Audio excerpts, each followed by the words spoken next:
What's up, everybody? Welcome to Cowboys Connection. Another great day in Cowboys Nation. Hopefully, I mean, look, it's been rough. It's been hard. We are here to console each other, but we're also here to make sure that we look towards the future. That's what this is. First of all, glad you're here. Okay, glad you're here. That are watching. I'm sure I'll see the comments. I'm sure I'm waiting on MJ, and Big Ron and all those guys. But what we're going to do here, Cowboys Connection, this is where fans of America's team can come together, talk about what's going on with that squad, and hopefully help each other, get through these things, put a salve, a bomb on it or something like that. But hey, today we have some great guests that are coming on, some great people that's going to help us with this, man. Just amazing people. Make sure that you hit that like, subscribe, and the bell so you know when Cowboys Connection is coming on through Big Game Sports Buzz. Big shout out to them. So without further ado, let's go ahead and bring him on. Look, this guy right here, he was on last week. I call him the analytical analyst. My man, Adrian Gray. What's up, AG? How you doing? Hey, good morning. Good morning, Cowboys Nation. Let's do this. Yeah. So good to be here. I'm telling you, man. It's gonna be something. It's gonna be something. Hey, let's rock. Look, this guy right here, I've known him since I was 4. So I'm not gonna tell you my age, but just know we've known each other for a long time. This is the old ball coach. He's been there since Super Bowl I. You know what I'm saying? Can break down a play like nobody else I know, and some other folks. They need him on this squad, to be honest with you. Hey, this is the old ball coach, Coach Bowie. What's going on, my man? How you doing? What's up? Hey, look. Here, baby. Yeah, Man. you know what I'm saying? Wisdom. Look, Is here. we need all of that. We need all the wisdom and all the old school for something, so we can get there. Absolutely. But look, we want to go ahead and jump into this, and we talk a little bit before the show, just kind of see what's going on and kind of the vibe. First question, how would you evaluate the season? Coach, I'm going to go to you first. I'm going to defer to you first. This season, how would you evaluate it? I have to give it a C plus, and my reason now the record is really what made it a C plus. Otherwise, I would give it a lower score. It's just so many preparation for games. Yeah, it really showed up in the playoff game, but it showed up all during the season. Yeah. Our boys were not prepared. We got some skillful players, and it makes me wonder: are they doing more work even after practice?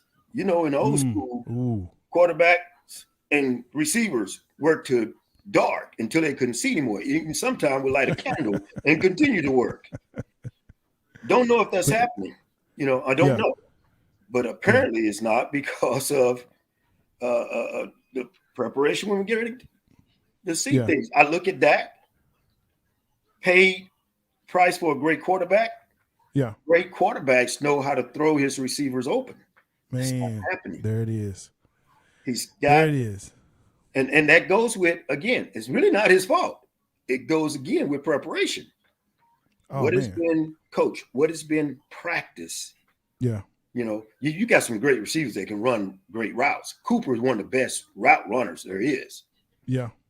But you can't throw to Cooper. You got to throw to where you expect him to be. Oh, there it is. And that's to get him open. Yeah, and that's practice. A lot of practice got to be happening. Yeah. It's got to be happening even more so, not just doing practice, after practice, before practice. They got to put things in. So I have to give him a C plus because of preparation for each of these games. Gotcha. AG. Yeah. How would you evaluate it? You know what? That's a great question. And, to add a little bit of optimism to this morning, I'm going to grade the Cowboys on a scale that you would probably grade, any NFL team out of the 32 teams going into this year. And when you look at it, one of those goals I know every franchise had is, hey, let's win the division and let's make the playoffs. And the Cowboys did that. They won their division and they made the playoffs, hadn't been to the playoffs the last couple of years. So just by doing that, I'm gonna give them a slight bump to a B minus. Oh, but okay. still very Okay. close to coach. I'm gonna be slightly optimistic, and I'm gonna give them a B minus for accomplishing the goals of winning the division, which is Yeah. hey, it's a Good goal point. for all the teams, Yeah. and Yeah. making the playoffs. Yeah. That's interesting. You know what? And some would say that you are the typical Cowboys fan that I always believe, but I agree with what you're saying in the fact that they did accomplish the goal of winning the division. That's number one, right? So they did that, and I think for coach, and I'm not going to put words in your mouth. I'm not even going to speak for you. I think that at least gets you to the C. Like you should win your division. If on paper you're this good of a team on paper, but the problem is when we look at this, I would probably rate them probably around a C minus or even a D plus if they even give D's. I'm kind of showing my age and saying that they have D's now. Because they Wow, don't have D's anymore. wow. But Well, you show yours, you show mine now. Watch out. hey, look, and that basically boils down to I look at the progression. Was there any progression for the team from last year to this year? And even when I talk to, Big Game on Big Game Sports Buzz, make sure you check that out Thursdays, 6 p.m. One of the things that, God always plug, but one of the things that he talks about is, well, he's coming off of injury. Well, I get that. I'm not saying he has to be superstar status, but there has to be some kind of progression from, there has to be a progression from where he was to where he is, and then at the beginning of the season to the end of the season. Like I think he actually lost. Yeah. That he took the easy way out. Yeah, I guess, maybe, AGDI, but I think No, I'm gonna have to answer that one. So just to throw this back, I mean, I gave some thought to this because I think you just had a playoff loss, and so it's fresh, right? And as a fan, that freshness of the loss hits home. But here's a stat that some might not know. This Dallas Cowboys team had the best point differential than any other Cowboys team since the 70s. Even better than the 90s Cowboys. This team went out and it dominated some teams this year. And fans have to be honest, for the majority of this season, we were able to witness some lopsided victories by the Cowboys. So, I mean, you have to take all that into consideration. And the fact, and I know we'll probably get into this later, you got two defensive all-stars that you didn't know you had when the season started. No one knew exactly what Michael Parsons was going to be, and no one expected this out of Trayvon Diggs. You got two potential superstars there. Yeah, we're definitely going to hit on that part. Go ahead, Coach. Let me hit on the stats part. Stats don't win championships, y'all. It's true. It didn't this year. Yeah, it didn't this year, and we expect championship. Let me give you a point back in the old school. Danny White was one of the best quarterbacks they had as far as passing rating. Never won a championship. Yeah, he made it to the division. The conference championship. He never made it to the big game, the Super Bowl. Yeah. Great stats. Yeah. That won't get you there. Yeah, and I think that have to get you there is, when you put up the points and you get all the takeaways, you got to come out with a W, baby. Yeah. To that point, Big James. Yeah, to that point, Big Game. Hey, appreciate you coming on, bro, and supporting. Look, Romo, top 5 stats, blah blah blah blah blah, didn't win jack. Yeah. Ring of Honor, Hall of Fame, I don't think so, but we'll talk about that here in a couple of years when they start saying, hey, he's first ballot, blah blah blah, whatever. But man, it's at the end of the day, again, when you have supposedly the best offense, and the stats show it. The stats show that they had the best offense. But you talk about strength of schedule, blah blah blah. Look, you play who's in front of you, and they beat the teams that they were supposed to beat. They did. They beat them. Which not everyone does. And let me throw that out there, because I know they're saying, hey, they beat bad teams. Well, that's what good teams are supposed to do. You're supposed to beat bad teams. That's what makes you a good team, because you can beat down bad teams.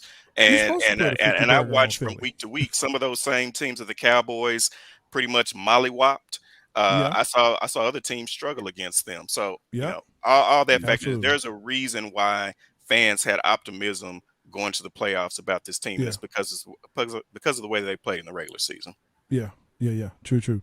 Hey, let's go ahead and let's get to this second point here. Again, make sure that you like, subscribe, hit the bell so you know when Cowboys Connection is on. We're going to be moving back to 10 a.m. next week, so look for that. But on the second point, we talked about the fan base that we are. Yeah. Are we putting too much pressure on this team? Are we expecting too much from this team? Okay. You want me to go first on that? Yeah, go ahead, AZ. All right. So, you can look at the question two different ways. Are we talking about, any Cowboys team, or are we talking about this particular collection of players? If we're talking about, this particular collection of players, because as Cowboys fan, the expectation every year is that we want to win a Super Bowl, right? Mm-hmm. Right. So the expectation that we have for this squad, now that we really know what they have, because coming into the season, there were question marks. There were a lot of analysts that didn't have them winning 12 games. And to be honest, with the historically bad defense coming off of last year, the fact that defense did what they did, no one expected that, right? No. So if they had finished, and I know it's 17 games, if they had finished, 9-8, could we have been surprised if they scored a lot of points, but also gave up a lot of points? So, the expectations I think that we have for this team now, and that grew over the course of this season, when you see it, you want to see them carry that over into the playoffs. And so there's nothing wrong with having those high expectations of saying, hey, you did this in the regular season. Now let's see it in the postseason. Let's get at least to a conference title game. Yeah. So to answer your questions, no. No. Okay. Expectations are not too high. Not at the beginning of the year. My expectations are not that high. But as they begin to go 6-0, my expectations elevated big time. And that's why it was so disappointing, mid-season on how we were playing. Yeah. So, I would say, because you're right, the defense, no way. I didn't expect them to improve that much. I did not realize that Mike Parson was as great as he is. So, there was a lot of things that we were kind of leery of at the beginning. But once the season got started, it elevated my expectation and then got disappointed as the year went on. Yeah, and I think that goes to that point, and again, appreciate the likes, appreciate the love. Look, when you it's and I always say this, rooting for the Cowboys is like dating a really pretty crazy girl. You know what I'm saying? You're like, oh, I love you, and she tells you I love you, or she even just says I really like you, and you go out, you're like, oh, this is great, and then she ghosts you for like 3 weeks, so she says, hey, what are you doing? Why are you turning your back to me? Like, what? Huh? What? Where did this come from? Right? And then next thing you know, she has a V8 and she's all better again. You're like, I don't know what to do here. You know what I'm saying? So. Got you on that roller coaster. Got you on that emotional roller coaster. It has on your emotional roller coaster. People they want to jump, they want to stay on. And, it's kind of funny to me, and we'll move on to the next point, but, I watch a lot of talk radio, listen to a lot of talk radio, talk shows, stuff like that. Stephen A., we all know who he is and what he does, right? Yeah. He's clickbait. That's him. That's just what he is. Cowboys hater, number one. You know what I'm saying? And look, there's two types of fans in the NFL, and I keep saying this. Those that root for and those that root against the Cowboys. That's it. They're not even casual fans. They're like, look, I don't watch football, but I know I don't like the Cowboys. Like, what are you talking about? Yeah. You know what I'm saying? Absolutely. So, Absolutely. Yeah. And it's funny to me because Michael Irvin said this to Stephen A. He said, look, you're upset because the fan base loves their team. And that's what it is. That we invest and are vested so much in the Cowboys as a Cowboys nation, as a fan base, that we expect them to do well. We want them to do well. I think at the beginning of the season we said, look, as long as they have some kind of defense, this team should do well. Yeah. This team should do well. Absolutely. This team should do well. But because some things happen, and we're going to talk about that, as we move on here. And actually, to this point, as I was coming in for my son's basketball game, which he's ball hogging, so we're going to have to work on that as a effect. Dude, 6 straight shots and didn't make none of them. So we got to work on that. Anyway, The 7th will go in. Just keep He's shooting. all right. well, yeah. I mean, he finally got him. But look, I heard Brian Broaddus, right? Yeah. He's on 105.3 Fan, and he's also was a scout for Dallas Cowboys and Green Bay Packers and a bunch of other teams. And one of the things he said was Dallas tends to hire coaches that are too old and past their prime or past their coaching prime, or they're learning on the job, i.e. this is their first time that they're coaching. And yeah, to that point, big game, OC is killing. Here's the question, what we're looking at this squad, and we talked about the progression of Dak. We talked about the progression of the defense. We talked about how this team can progress. At some point, as a fan base, can we start to demand or how do we get our point across to Jerry to say, look, something has to change. Something has to change. Or Coach, you want to take that? Coach? Yeah. Jerry Jones. Yeah. It is the major issue, yo. And as far as the fan base, it don't matter. I know he said after the game that we lost, he was what disappointed him more so than anything was the fan base. Yeah. That's a lie. What disappointed him most is because his ego wasn't fed to go and win that Super Bowl that he said it was Super Bowl or bust. That's what he said. Yeah, his ego would tarnish behind that. It wasn't us. And it's what we can do as far as him. It's tough to fight through that ego. Yeah. As far as fan base as well. I mean, for sure. I don't see there's nothing we can do about it. Now, Mike McCarthy. All right. Here we go. I'm going to sit back right here. Actually, when they hired him, I thought it was a good hire. I agree. I did at the time. The man won a championship. I'm thinking, and he used to be the offensive play caller for Green Bay. Didn't realize he is not a motivator. He's not a person that can really chew out and discipline players. Okay, he's really too laid back to me. I didn't realize he was that laid back. And I'm like some of the analysts, what is he doing? Because he's got an offensive and defensive coordinator that's running the show. I've been a coach before. And one thing about it, my offensive defense will be my play caller, but I run the show. There you go. There you go. And everything falls back on me as well if it's not happening. Sure, absolutely. Really, there's another. He surprised me. I really thought he would be a better coach, at least a better motivator than that. Yeah. I thought he'd be a better HC. A better head coach than he was. Yeah, me too. Absolutely. Speaking first of that, Jerry, there's nothing you can do to change Jerry. Jerry's going to be Jerry. Jerry's going to die. Jerry Jones. That's how he's lived it and rocked it. And so you just count on him being him, right? So, but when you talk about coaching, one thing about coaching is that when you bring in Mike McCarthy, we have to realize that Jerry Jones was asking him to do one thing that a coach has never done before in NFL history, and that's win a Super Bowl with 2 different teams. Find the coach that's done it. No one has. So you're asking him to break history there. Another thing that Jerry Jones was asking Mike McCarthy to do is get to a Super Bowl 10 years after the last time you went to the Super Bowl.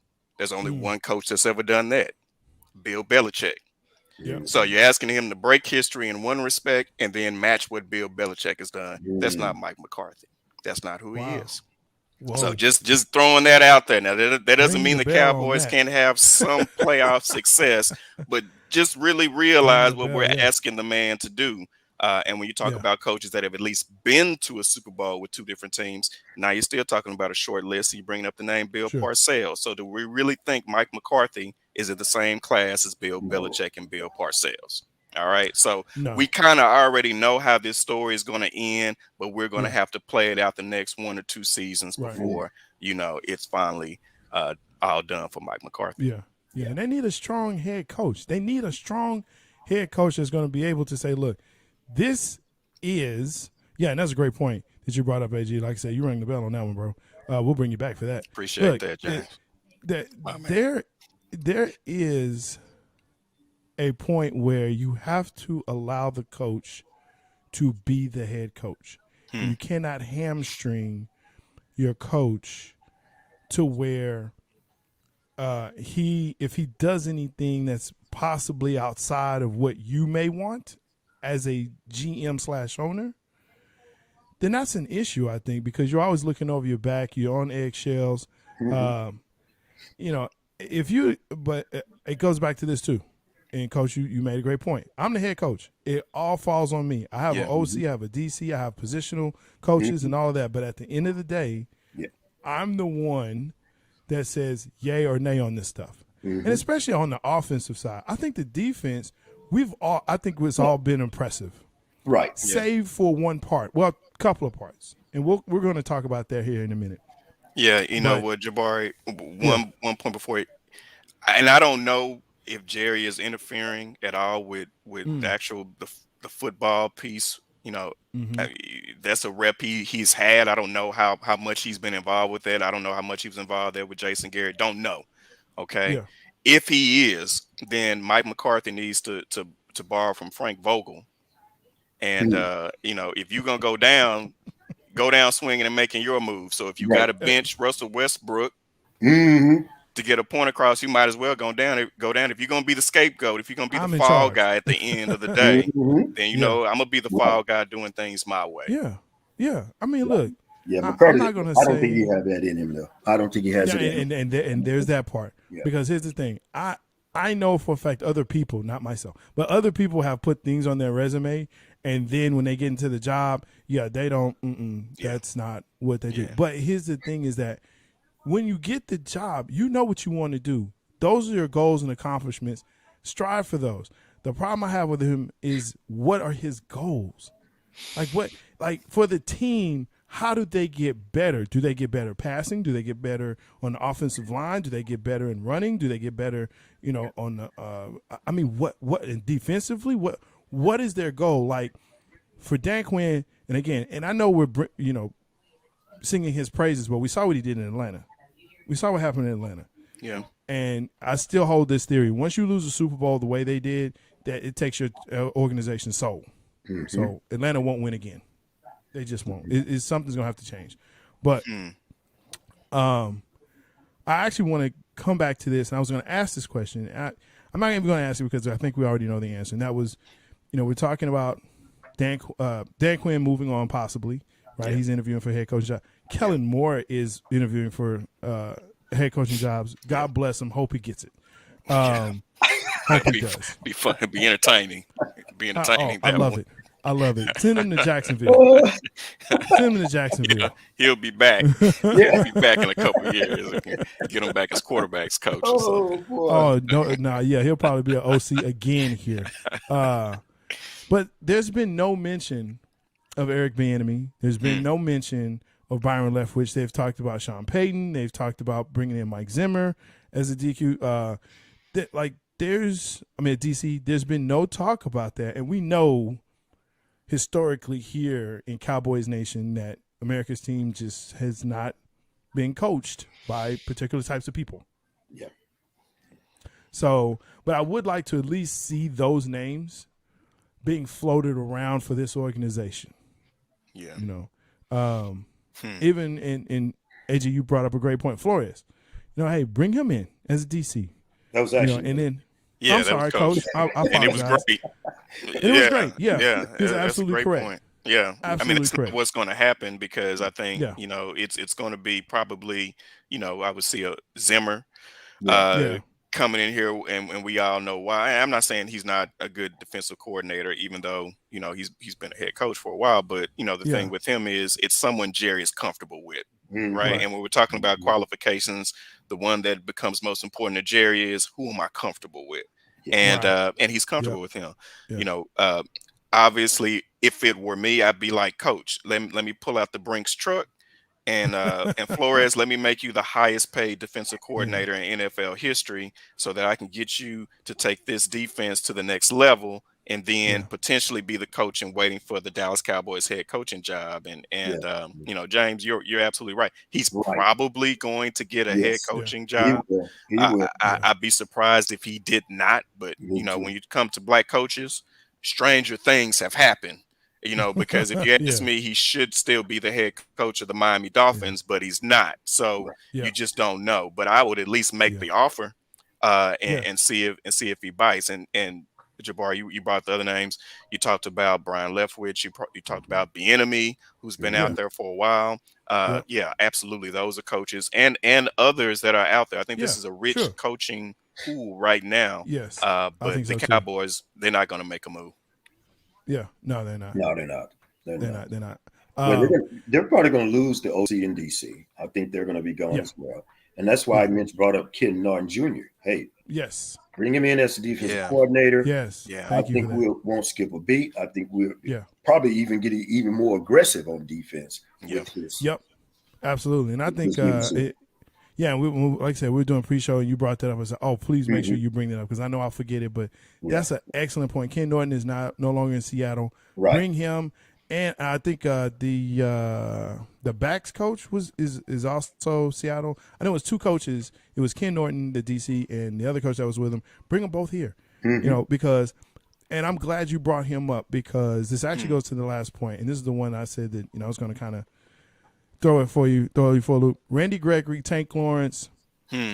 Look, I said this at the beginning of the season, and I still believe this. Okay. Randy Gregory is not worth it. He's not worth it. He's just not. He has not played up to his contract. He has not played up to his potential. With Tank, to me, he seems like he gets small. And I'm going to say this as well. I know Diggs, quote unquote, had a great season. But Diggs is not a good DB. Oh, and I say it like he's this. An all-pro. Oh, yes, man. He is an all-pro with 11 interceptions, but falls for the double move. He's young. Yeah, he's young. Exactly. So exactly. Maybe I need to walk that back. No.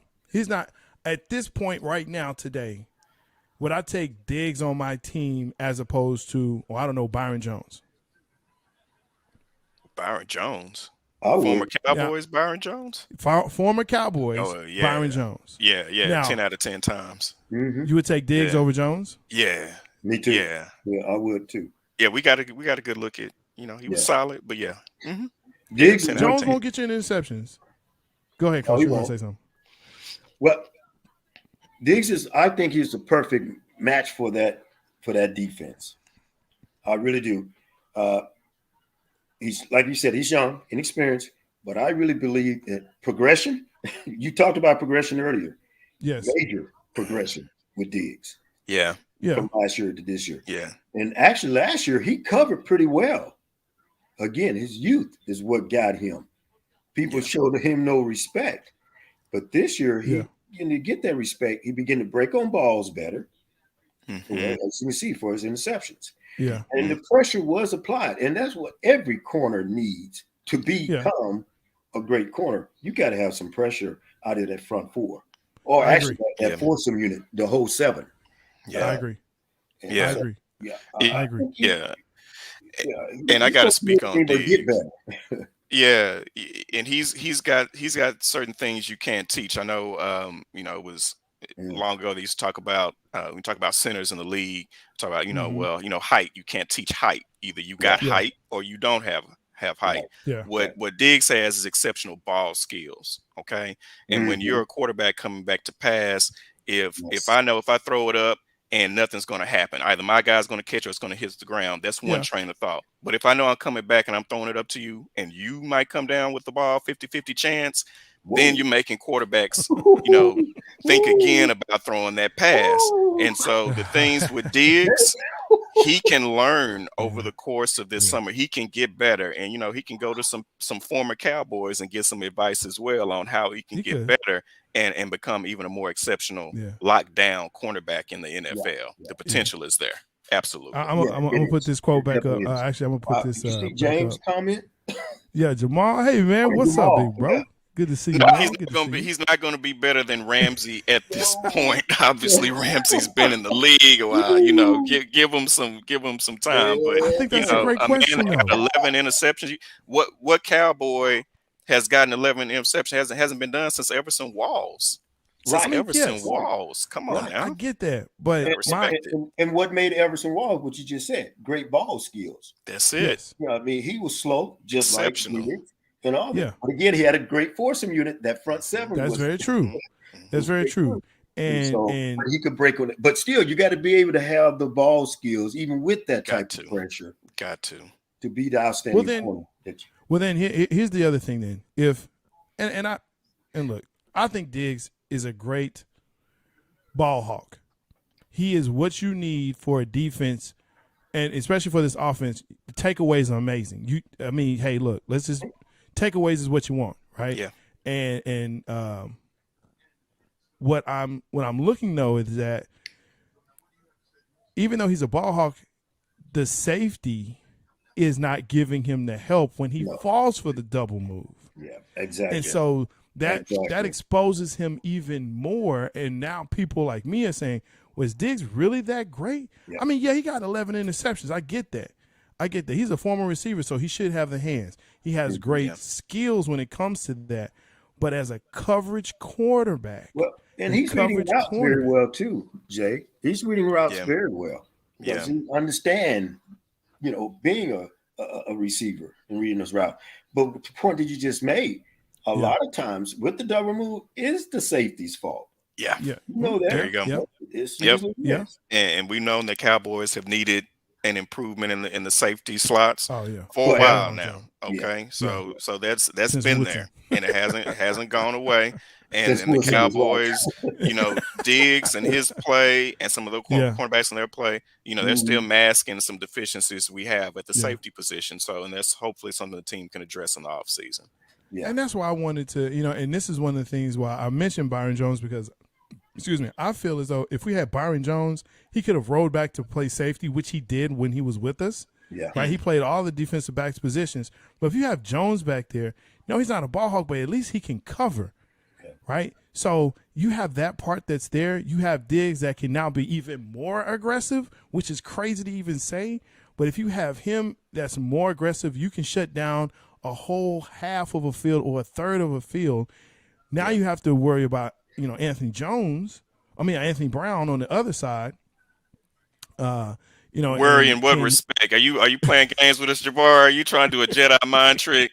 You said worry about Anthony Brown. In what way are we worried about? Are the Cowboys fans worried about Anthony Brown? Talking about quarterbacks are worried about Anthony Brown. Well, we know quarterbacks are not worried about him. Look. I'm sorry. Anthony Brown had a decent year. Let me leave it alone. Anthony Brown had a decent year. Did he though? He got exposed this year, baby. He sure did. The Raiders game was horrific. Horrific. But no, he got some interceptions, and I think at one point, according to the stat heads and the analysts, he was one of the higher rated cornerbacks in the league. You talking about Brown? Cowboy. Brown, yes. Brown. Anthony Brown, as far as being in the right place at the right time. Stats don't win championships. No. He got exposed. They don't. I'll say this. Fans got more to worry. I mean, the quarterbacks has least to worry about as far as Anthony Brown. Yeah. But what got me with them, they should have been smarter. Every team should have been going after him.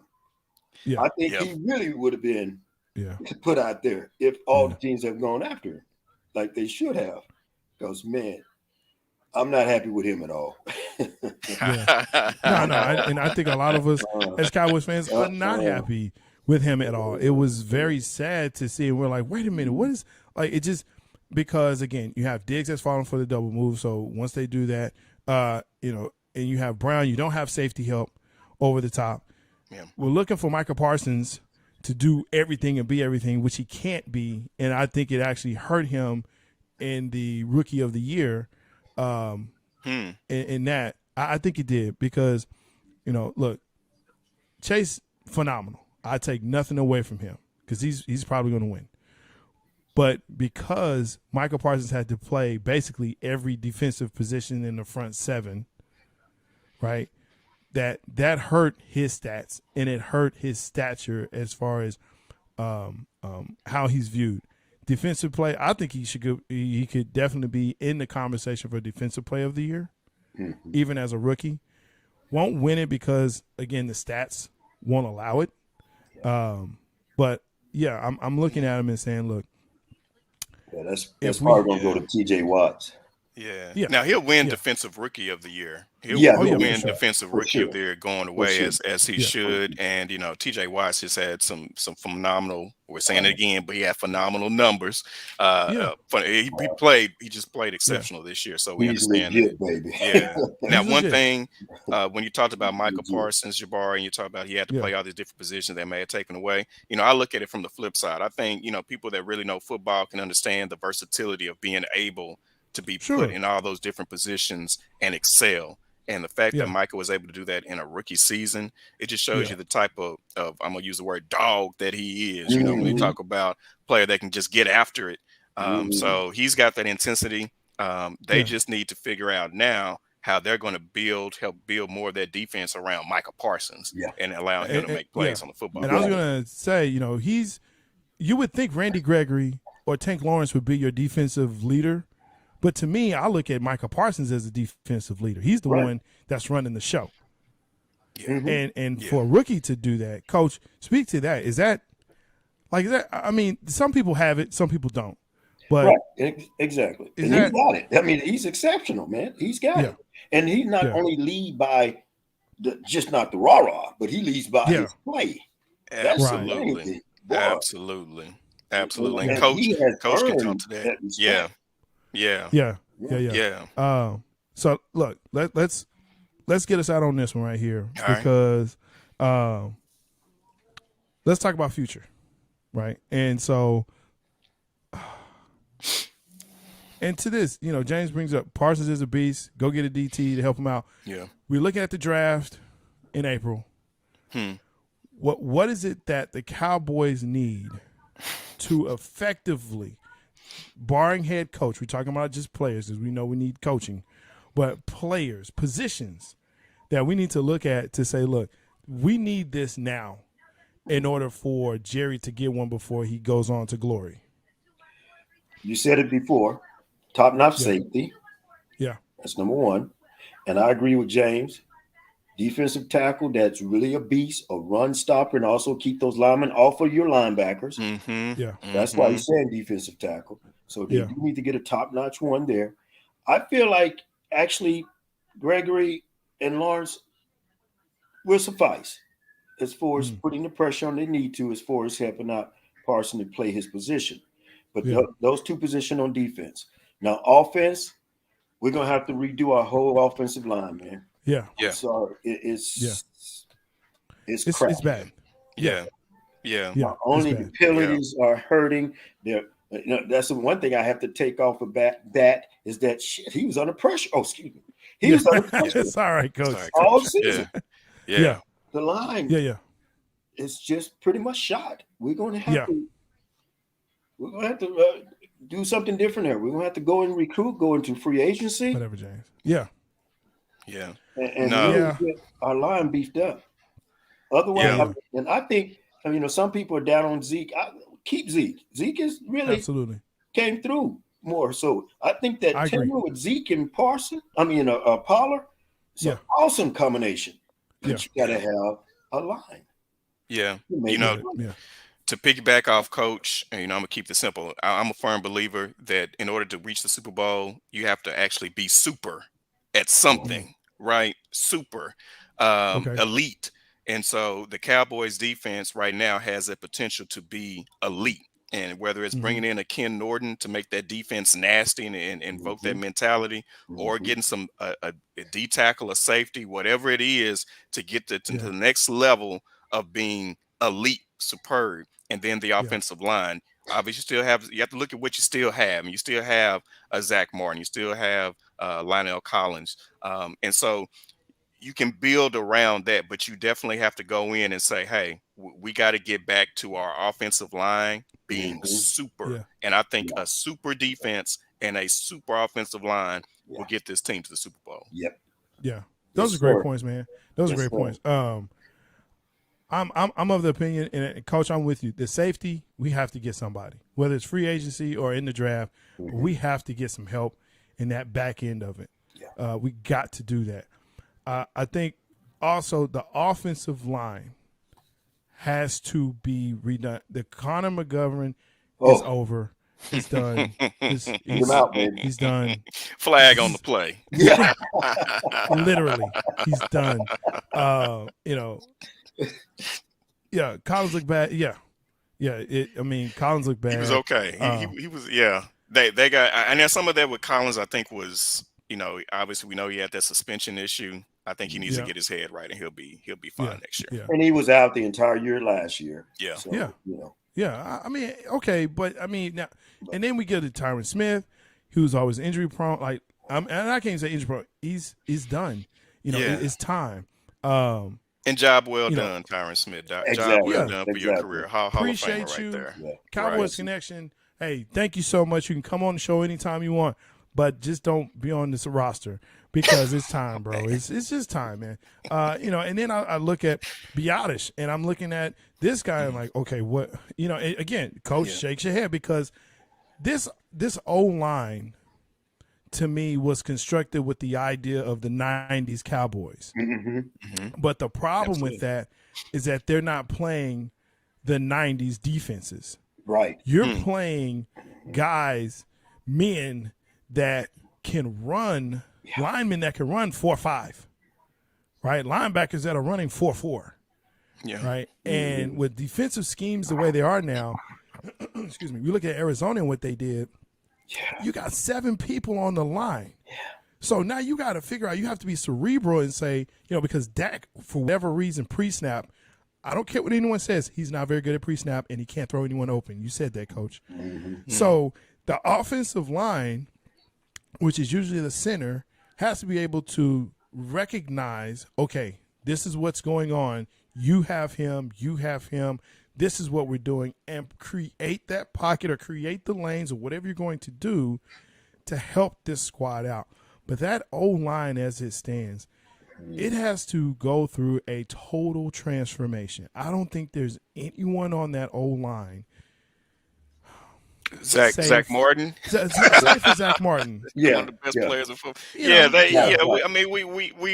We're saying it, but they got enough because you're not going to be able to replace the entire offensive line, right? No. But there's enough for if they take the approach of trying to gut where they can really make some improvements. Start with Connor Williams.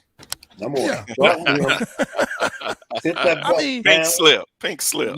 Yeah. They even had. I was like, well, Steele really ain't that bad, is he? Like, that's bad when you're saying Steele is not that bad. Yeah. Because we saw what he did last year against Atlanta. Like, oh my God, how is this guy even? Yeah. Jeez. I wouldn't even put him in the USFL or XFL squad. But what did he do? What did he do after that?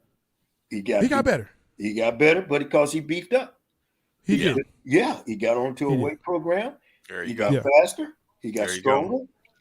And that comes not just doing practice. Yeah, that's true. And that's true. And to that point, the CBA, tells them, hey, you can't be in a facility or you can't practice for so many hours, so many days, da-da-da-da. But to that point, Coach, what are you doing outside of that?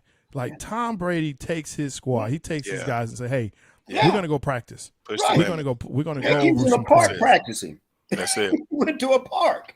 That's it. I'm telling you, man. Yeah. And I think, and that's where I'm looking at Dak. Dak has to improve for the next season. How is he going to improve? He needs to. Jay, he's got to be coached. I understand that. So, but Coach, correct me if I'm wrong. There are so many performance and quarterback camps and all of that, and coaches and people that he can get in contact with to say, I've got to get better because I can't throw anyone open. And you get CD Lamb and you get Cooper. That's what I'm talking about. and you take them with you. That's what put I'm them in your talking car. about. Y'all drive up Yes. there, and That's y'all my work point. together to do that. Yes, sir. But He's got to and be. we talk about Dak's leadership. To me, that's the leadership that I'm wanting him to have. Right. To say, look, man, I know we like to party because that's usually where I see him with the other team is when they're partying, right? Especially with Zeke. And I love that point. Zeke needs to stay. Zeke is the best blocking running back Boy, in the league. you got it. Yeah, he is. I saw, and here's the other point. We talk about the defense. They held San Francisco to 23 points. The Dallas offense scored nothing practically in that first half. And let's talk about some why. That they and to bring it back to Dak, Yeah. because I just want to, the Cowboys have to look at Dak for what he is, not what they're hoping he can be, right? Because this is the third playoff appearance, and I still, he's still youngish in football, and has some room to grow. But if I'm the Dallas Cowboys, why not come up with a game plan that was similar to Jimmy Garoppolo's, right? We're gonna run the football. We're gonna focus on running the football, making it comfortable for our quarterback. Those throws that Jimmy G was throwing, I guarantee those were throws that Shanahan said, "Okay, I know this play is going to work. Here, Jimmy, this play is absolutely going to work, and they're going to be wide open." And you give Dak that type of feel early in the game because it takes Dak a while, and it just takes him a while to get adjusted to what defenses are doing and feel comfortable in certain games against the good teams. Against the good teams, it does. And so that goes, you got to accept that. Yeah. And that goes back to what Coach be prepared for it as a coach. It's coaching. And a game plan. Yeah. It's coaching and it's game planning and it's being able to understand and recognize what you're seeing and how to. And I heard this too as well. He needs someone that can talk him out of those situations where he can talk him up to say, okay, when you see this, how are you going to deal with it? Like he needs that. And that is not what he's not getting it from McCarthy. He's not going to get it from Kellen Moore because hell, he don't know. No. And so Dak has to have that part of him given to him or shown or something because he doesn't have it. He can't walk it back for himself. Well, there's two other quarterbacks he can call, that used to wear Cowboys uniforms that, I'm assuming he communicates with. They could also get some insight, in these big games from. He could. It doesn't seem like he is. But go ahead, Coach. And Troy Aikman should be one of those. Troy Aikman made a great statement, very profound statement about the game. He said the team was doubling Cooper, and they were singling up C.D. Lamb. Yeah. Why were they not getting the ball to C.D. Lamb? Give him the ball. He can beat any man-to-man coverage. There you go. Absolutely. But it's confidence. But it's not just confidence. I don't think he read it. I don't think he saw it. I don't have no confidence in that he saw it. But then that goes back to coaching too. Yeah. Because Moore should have saw it and should have sit on the sideline with that and let's look at this. Look at this. Look at that. Yeah. They got all this technology now. They can show them that. Thank you. Reading the different schemes and stuff, and you can't make adjustments. During the game. I mean, that's true. Yeah. And then I'm looking at Wilson was like the player of the game. And I'm like, what are we doing here? And again, to me, it goes back to that point of he waits until the receiver is open, then he makes sure there's no one else, and then he throws it. And by that time, he's sacked, or it's only like maybe 5 or 6 yards, 10 yards. There's no big shots down the field. There's nothing that's stretching them. I mean, and you're throwing 50 times a game. And getting sacked is also preparation. The center and the quarterback supposed to read the defense and know when they're going to blitz. The problem is, are they reading it? And if they are reading it, then your line is sorrier than you think they are because they're not executing the read of the blitz. They're not executing the play calling of the center and the quarterback. And that is really sad. And I think that's to what we've talked about. That line, to me, has to be the focal point as we go into this offseason. It has to be the focal point. The defense is going to, I believe, do better. Diggs will be better, right? And then I can say he's not bad. He's a complete back, and I think that's really what I want to see. I think he has the potential to be the Dion, Right. right? Where he's a ball hawk. But the other thing about Dion was he would cut off a whole half of the field. Yes, he would. Yeah. And so it's not only I'm afraid to throw it over there because you may intercept it if they do one move, but if they do a double move, if we have a rub, if something's going on, he's able to recognize it. But he can diagnose the play and then go and do what he needs to do. But you know, Jay, believe it or not, Diggs remind me a lot of Dion. He does. Yeah. Especially in his early years. That's the way Dion played. That's true. Dion was a ball hawk. He was a ball hawk. And eventually he became a shutdown where he could cover the entire field. But that came later on. They didn't come earlier, just like Diggs. And Dion could get beat, especially early in his career. He could get beat on a route, but he had the speed to catch up and close that gap. And then you saw Dion later in his career where he would bait quarterbacks. Yeah. You know, he'd lay off a receiver just enough for you to throw that ball so he could close the gap and get it. But Jabbar, I want to go back to what you said about the Cowboys and how many times they threw the ball in the game against the 49ers. And, you know, some of that was dictated obviously by the score. But this team, if you look at them over the course of the season, this was not a balanced attack. This was not a balanced attack. The Cowboys threw the ball over 600 times and ran the ball under 500 times. If you go back to the 2014 season, the 2016 season, which were those years where we thought they were going to do something as well, it was at least a balanced attack.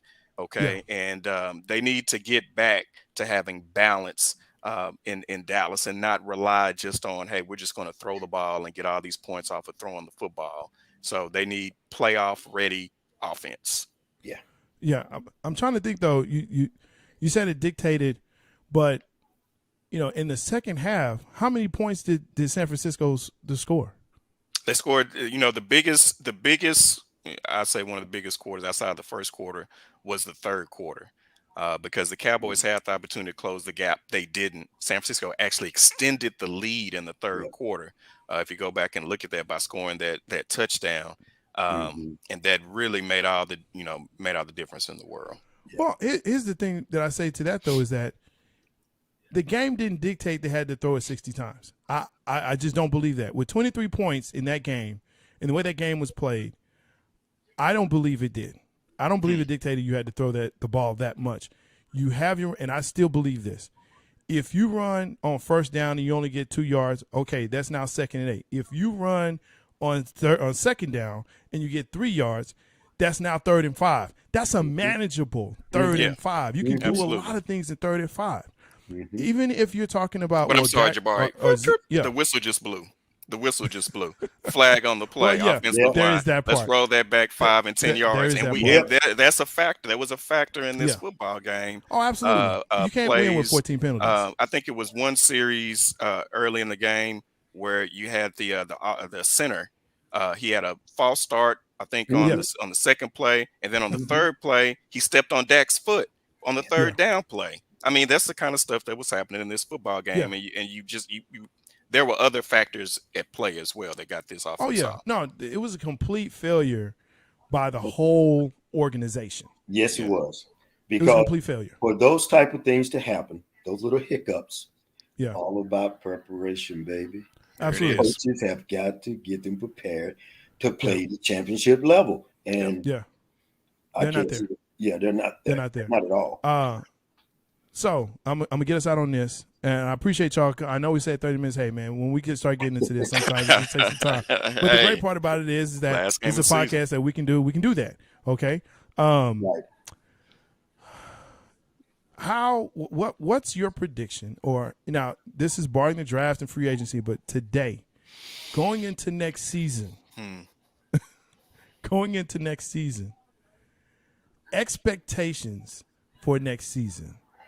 Now again, this is very early and it's very raw, but I have to ask this question, and we'll come back and as the offseason starts to really roll, we'll talk about that. But right now, predictions for next season. You know, what's the expectations? Take it, coach. I'll say not prediction. What's the expectations? I'm still gonna have to grab me some tissues to wipe the tears from my eye for this season. Okay. I really not burning jerseys yet. I have no expectation right now, man. Okay. I'm just Yeah. I got to see some more things, some more movement happening, some things that really gonna help me in this. Right now, I have none because I can't see us doing any better than what we did this year right now. Right. Yeah. Yeah, Coach said it. I mean, it's so early. We got to see what transpires here in the off season. I will say, if history serves as any indicator, we've seen the Cowboys and over the last decade, they make the playoffs one year, and the next year they're not there.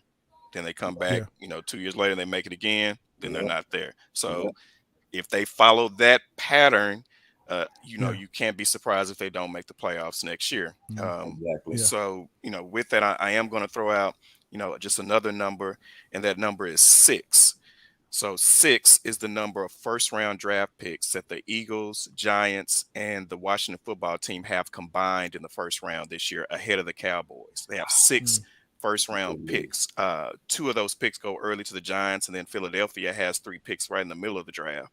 So somebody is going to start to figure some things out having that many, draft picks early in the first round. So the Cowboys' ability to dominate the NFC East, which is really why they had the record that they did, and people have put out the stat the Cowboys was 6-0 against the NFC East and 6-6 against everybody else. So that's real. And I don't know that it's going to be that hard to beat that easy. I'm sorry, to beat the NFC East next year. Yeah. Yeah. Well, look, fellas, it's been real. It's been awesome. It's been fun. Thank you so much for coming on. I so appreciate it. Again, make sure that you click the like, subscribe, and the bell. You'll know whenever we come on for Cowboys Connection, as well as Big Game Sports Buzz. We show that on Thursday, 6 p.m. It's a good time. It's a real good time. Big Game James. We try to put on a good show for you, and it's always good. Also, Move the Chain. Yeah, also Move the Chains on Tuesdays. Check us all out. Big Game Sports Buzz. Appreciate you. Have a good one. Let's go, Cowboys Nation. Let's go, Cowboys. All right, let's go, my boys. Yeah, baby.